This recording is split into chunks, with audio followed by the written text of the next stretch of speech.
Fala pessoal, sejam bem-vindos a mais um Bytes of ClickHouse. Hoje a gente vai dar uma continuidade ali da aula passada em relação às operações que a gente foi executando ali, né? Então, na aula anterior, a gente viu como que a gente pode interagir com o ClickHouse, mesmo que seja via Docker, em que o nosso intuito era simplesmente a gente pegar, executar alguns comandos, ver alguns tipos de dados e ali se habituando ao que já existe dentro do ClickHouse, né? Para quem já conhece banco de dados, vai ver que tem muitas semelhanças ali.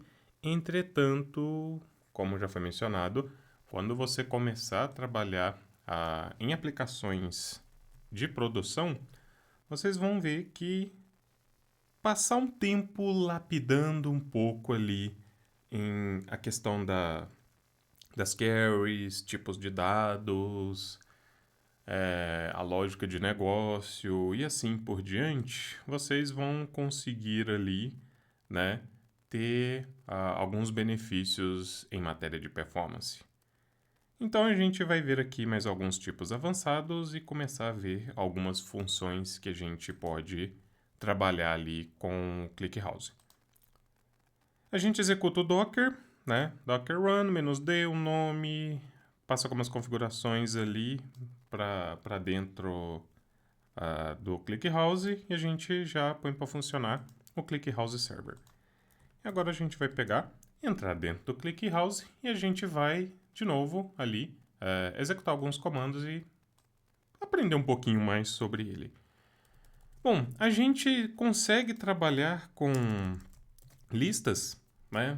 Pensa assim, listas ali dentro do ClickHouse, onde que a gente consegue ter o acesso via índice, ver tamanho, expandir com array join, né? Então a gente consegue trabalhar com alguns tipos ali diferentes dentro do ClickHouse e que geralmente a gente tem problemas que temos que lidar com listas, né? Então, já que é muito comum a gente passar por esse tipo de coisa, ele já tem esse tipo dentro dele ali que a gente consegue já executar nativamente essa questão de manipulação de lista de dados, beleza? Outro tipo que a gente pode trabalhar aqui com o ClickHouse é a questão de tuplas, onde que, né, é aquela questão do par chave valor e você tem esse tipo nativo ali dentro do ClickHouse. E é legal o seguinte, toda vez que a gente está falando aqui, por exemplo, array, lista, tupla ou qualquer outro tipo de dados ali, vocês têm que entender que isso não é simplesmente um tipo, pega e usa, pronto, acabou, tá? Mas que você tem tipos nativos, onde foram desenvolvidas operações específicas para fazer o processamento, busca de dados e assim por diante. Por que eu estou falando esse tipo de coisa aqui?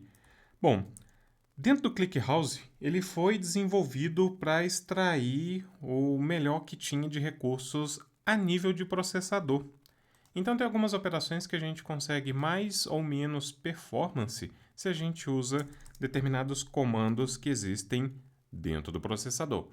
Então, é por isso que é importante vocês conhecerem o tipo de problema, os dados que vocês vão manipular e o que o ClickHouse lhe oferece por conta disso. Mas não se preocupem com isso agora, a gente vai passar por esse tipo de coisa ali quando a gente estiver nas aulas mais para frente ali, tá? Bom, a gente consegue trabalhar ali com o map, né, onde que a gente consegue ali também trabalhar, né, a questão de chave e valor, porém agora num mapeamento dinâmico ali dessa questão de chave e valor, né? A gente consegue trabalhar com nulo. É importante entender que por conta das características do ClickHouse, ah, as colunas ali, né, os dados ali, eles não podem ser nulos por default, tá? Mas nem por isso você consegue deixar de trabalhar com esse tipo de valor ali numa determinada coluna, certo? Então, você consegue manipular esse tipo de coisa ali dentro do ClickHouse. Olha só que interessante. É legal assim, quando a gente fala em nulo, não é simplesmente, existe, true, zero, nulo, coisa do tipo ali. Mas é melhor pensar assim a nível interno ali de como que ele trabalha, certo? Bom, a gente pode também trabalhar com dados onde que a gente tem uma baixa cardinalidade, tá? Como assim? Vamos lá. A gente pode ter um determinado problema onde que a minha coluna ela tem valores que tem um intervalo muito grande, tá? E a gente pode ter valores que a gente tem um intervalo muito pequeno. Isso a gente está falando de cardinalidade ali dos dados. Então, o ClickHouse ele permite da gente trabalhar com colunas que elas tenham ali baixa cardinalidade. E assim, por que é importante a gente levar em consideração a cardinalidade ali de uma coluna que a gente está trabalhando? Bom, isso vai influenciar na velocidade de busca de dados, na compressão, né? Porque quando você tem muitos dados ali e muito deles eles são repetidos ali, então eles tendem a ter uma performance muito boa ali nos algoritmos de compressão e tudo mais, e isso facilita a questão de busca, trafegar isso pela internet e assim por diante. Então, você tem que prestar atenção nessa questão da cardinalidade ali dos dados que você está trabalhando. E, e agora vocês já sabem que vocês conseguem trabalhar, né, com esse tipo de valor ali dentro do ClickHouse. Beleza? Outra coisa também, como a gente está falando da parte analítica, a gente consegue trabalhar também com endereços IPs. Pode parecer besteira, mas imagina o seguinte: você está com um problema que você tem que ter uma grande quantidade de análises de logs e acessos, e um tipo de dado que vai aparecer bastante é o endereço IP. Então, você consegue também trabalhar ali com o endereço IP, né? E ele vai tratar internamente ali de forma compacta. Ele vai compactar isso do jeito correto, você vai poder fazer conversão. E é legal porque agora você consegue trabalhar de forma mais fácil a análise de logs quando você tem que lidar com um tipo de dado IP. Um bom exemplo disso é a Cloudflare, que eles têm o ClickHouse dentro deles lá e utilizam para essa parte analítica ali dos logs. Então, ter essa questão do IP ali e funcionalidades ajuda bastante. E aqui, ó, são os tipos que a gente tem, tá? Ali dentro do ClickHouse. Muitos eu não mostrei, mas vale a pena dar uma olhada na documentação antes de pegar e utilizar ele ali. Por exemplo, blob, binário, byte, chars, double, decimal, a gente já falou. Ó, tipos de string, geometria para quando você estiver trabalhando com algum dado geográfico, por exemplo, né? Ó, intervalo de tempo, JSON, long blob, tem muito tipo de dado. E vocês têm que entender o seguinte, não é simplesmente como que eu apresento isso, mas está muito mais fundamentado em como que ele vai processar esses tipos de dados de acordo com as nossas queries analíticas e fazer o armazenamento disso dentro do banco, beleza? Bom, então é legal que a gente pode ter uma tabela com vários tipos de dados diferentes ali, né? Onde que a gente está dando um create table, catálogo de tipos, passando vários tipos de dados ali, usando a engine de merge tree e vamos lá. Vamos dar um describe aqui. E olha só, a gente consegue visualizar tudo que está configurado ali, os tipos de dados, o nome dos campos.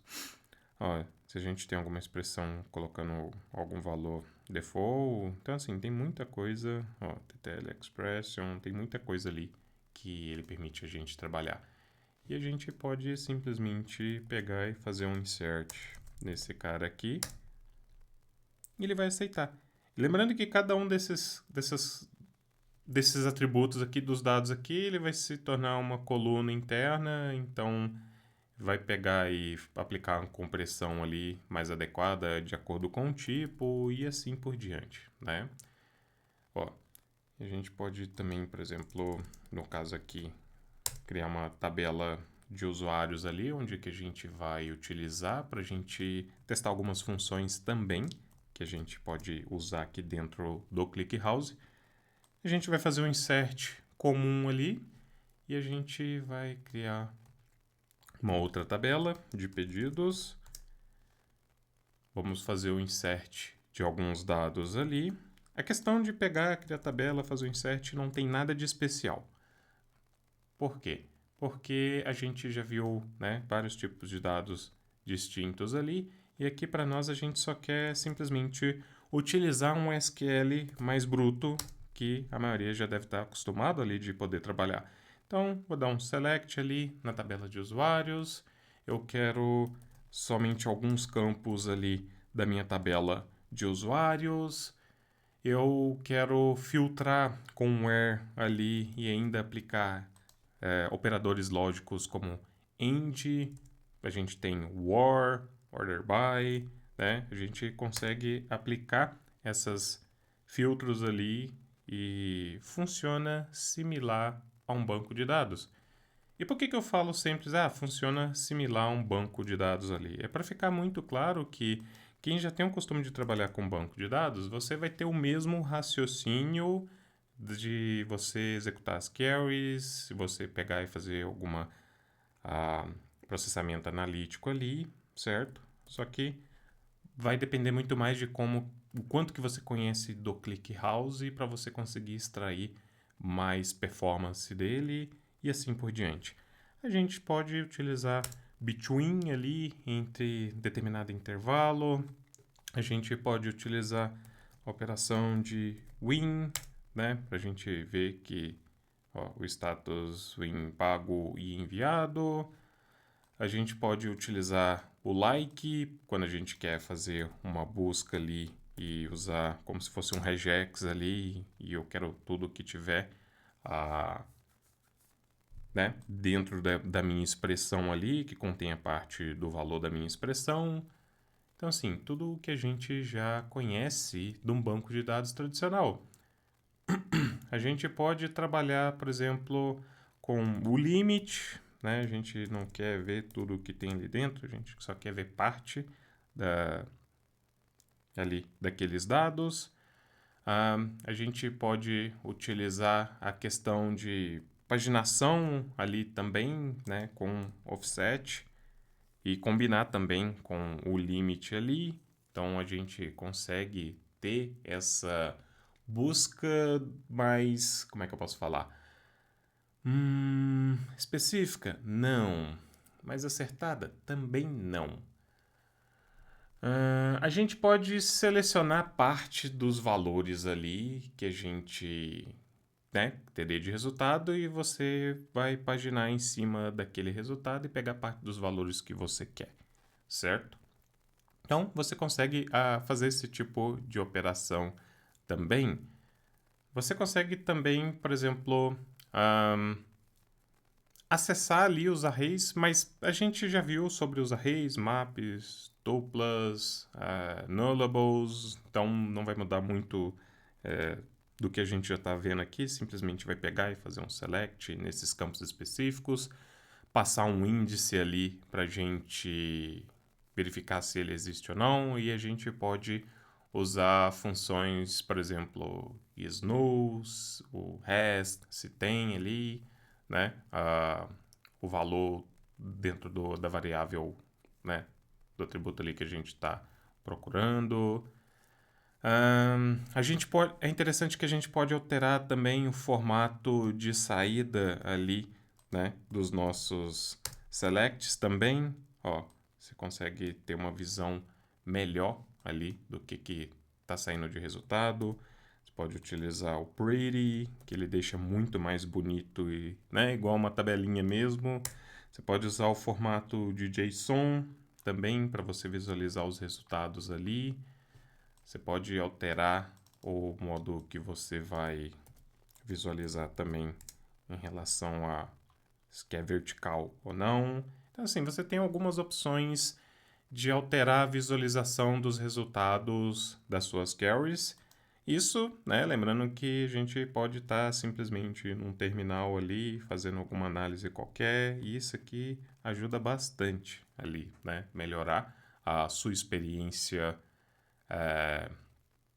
na utilização do ClickHouse e você conseguir fazer a parte analítica também. Bom, então acho que a gente já vai encerrando por aqui essa aula, que a gente já viu alguns tipos mais sofisticados, né? E algumas funções ali que a gente pode executar dentro das nossas queries. E até o momento, eu espero que tenha ficado um pouco mais claro que você vai ter um sistema analítico, mas que você vai ter a mesma experiência de um banco de dados tradicional. Porém, à medida que a gente for avançando nas aulas, a gente vai visualizar ali alguns atributos e características ali bem específicas do ClickHouse que torna ele uma ferramenta muito poderosa na parte de analytics e permitindo até mesmo a gente poder trabalhar com tempo real. Mas, né, sem pressa ali, a gente vai, né, nessa jornada aprendendo um pouco mais sobre ClickHouse. Curtam, compartilhem e a gente se encontra ali nas próximas aulas. Valeu!